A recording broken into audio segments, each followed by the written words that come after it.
is this castle? Castle does, and got some Nautica action for you. Uh, right now, it's going through on 2 bits of feedback that I had received while working on the entire area. Was that the safe shallows area is too plateauy, and I need to smooth it out.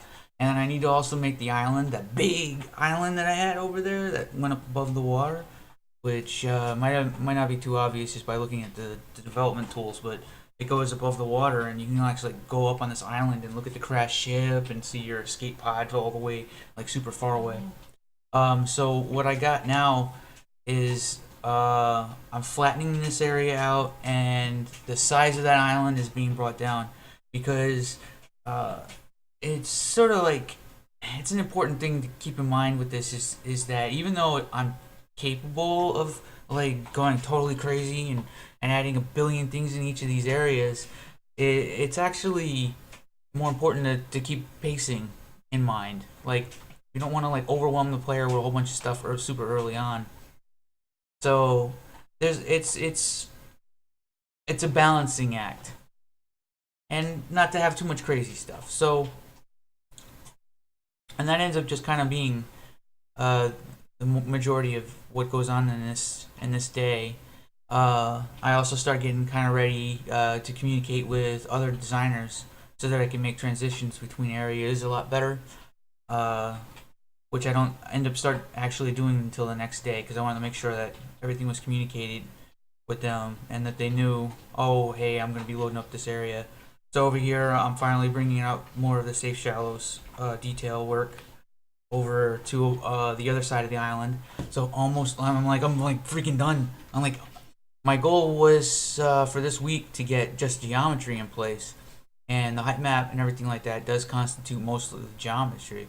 Um, I mean, not everything. It doesn't have like the overhanging stuff, the voxel work, and things of that nature. But I, uh, I'm like really far ahead of schedule as far as just getting everything laid out, and this is where everything goes, and you get approval of that, and then you can continue moving on forward from there. So we ended up just kind of taking a shot like that, put it up on Trello, and then actually begin loading up 2 batches at a time, knowing that if I can do 2 batches a day, I'll be in really good shape by the milestone with actually having some art in place. So I'm actually ahead of schedule again.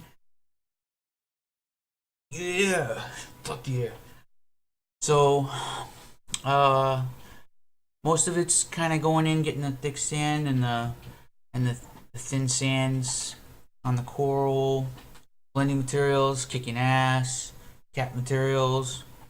I really do think that the cap materials are like what was intended for these for this to be used. I don't think the regular materials work nearly as well, like not even close.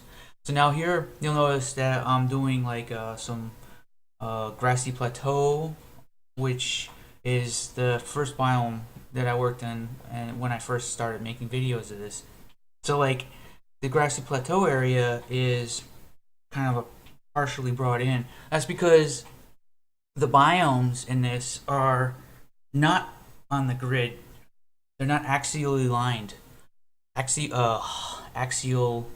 They're not axially aligned. Okay, so that's not a word. Maybe it is a word. I don't think it's a word. So,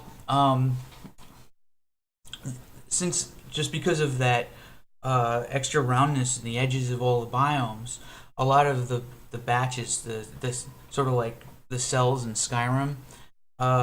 In this, we have the batches, which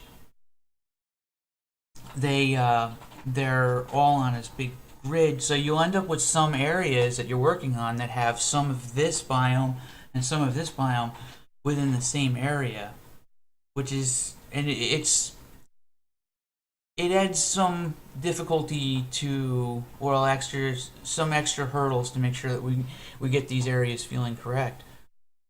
Which just mean it's mostly just coordinating with other designers.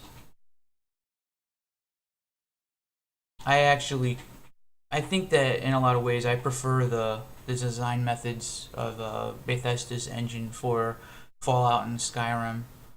of the Morrowind and things like that, because it allows more than one person to work in the same area at the same time, and then you just sort of bring their changes together. But then that's really hectic when that happens. So anyway, thanks for watching.